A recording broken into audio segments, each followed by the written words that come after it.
जय माता दी। Extra marital affair हो जाना आज के समय में ही सबसे बड़ा कारण है मैरिड लाइफ का पूरी तरह से ख़राब हो जाना, तलाक तक की नौबत आ जाना।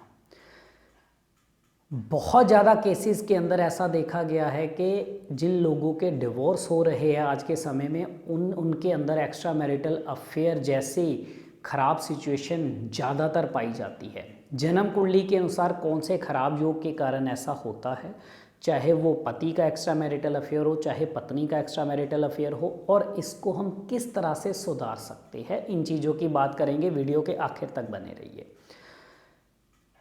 शादी से पहले या शादी के बाद भी अपने जीवन साथी के अलावा किसी के साथ अटैचमेंट हो जाना, इसके पीछे तो कई तरह के योग बनते हैं, लेकिन इस वीडियो में मैं आपको आज एक बहुत ख़राब योग की बताऊंगा के बारे में बात करूंगा जो मैरिड लाइफ को पूरी तरह से तबाह भी कर देती है।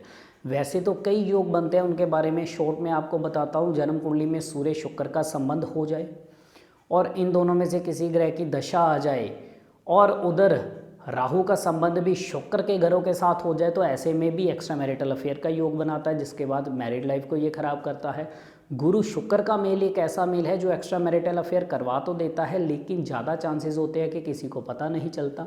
चंद्र शुक्र का मेल भी इंसान को अपने जीवन साथी के अलावा बाहर अट्रैक्शन समय समय पर देता ही रहता है। राहु और शुक्र के मेल के लिए तो बोला ही गया है कि पैसे का भी धुआं निकाल देता है और मैरिड लाइफ का भी, अगर खास करके राहु खराब वाला शुक्र के साथ जाके बैठ जाए।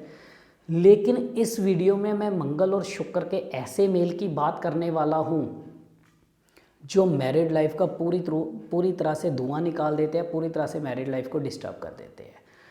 मंगल अगर खराब होकर के, जिसमें खास करके मंगल बद होकर के शुक्र के साथ बैठ जाए, मंगल बद कैसे होगा, इसके कई लॉ बनते हैं, इस पर हमने पहले बहुत वीडियोस बनाई हैं। शनि सूर्य इकट्ठे हो मंगल बद होगा, शुक्र 9वें घर में मंगल बद हो मंगल बद होगा, बुध शुक्र का मेल हो मंगल बद होगा, इस तरह के कई लॉ है।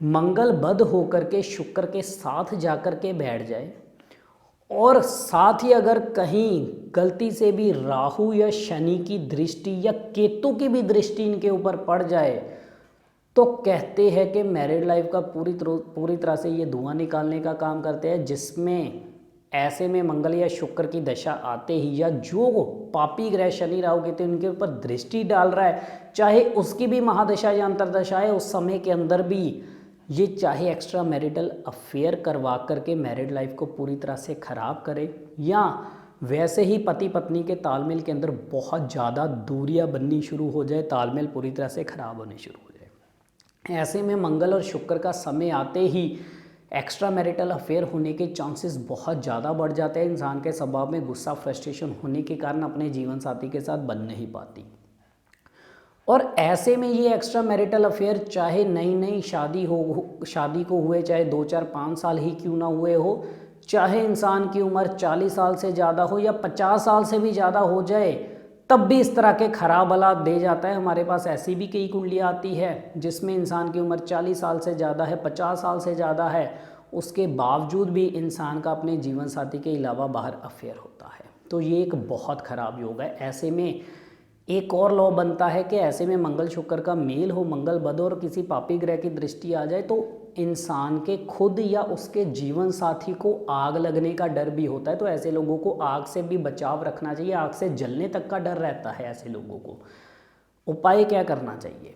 43 दिन लगातार कांसे के कटोरे के अंदर गेरू मिट्टी भर के सर से 7 बार उतार करके तेज चलती नदी में जल प्रवाह कीजिए। ये उपाय पति पत्नी दोनों में से कोई भी कर सकता है, जरूर लाभ होगा। और साथ ही चांदी की डिब्बी में शहद भर के अपने शर्ट की जेब में रखिए या अपने घर में तिजोरी में रखिए। घर में सारा कबाड़ घर से बाहर निकालिए और गंगा जल घर के नॉर्थ ईस्ट डायरेक्शन में ज़्यादा से ज़्यादा रखिए। और जन्म कुंडली के अनुसार जो भी पापी ग्रह इनके ऊपर दृष्टि डाल रहा है उसको वहाँ से हटाना ज़रूरी है। अब ये जन्म कुंडली के अनुसार ही देख करके पता चलेगा, या आप में से जो एस्ट्रोलॉजर है, जो ज्योतिष को जानते हैं, वो इस चीज़ को बहुत अच्छे से समझ आएंगे। पापी ग्रहों के लिए आप कुत्तों कौवों की सेवा भी रोज़ कर सकते हो, लाभ होगा।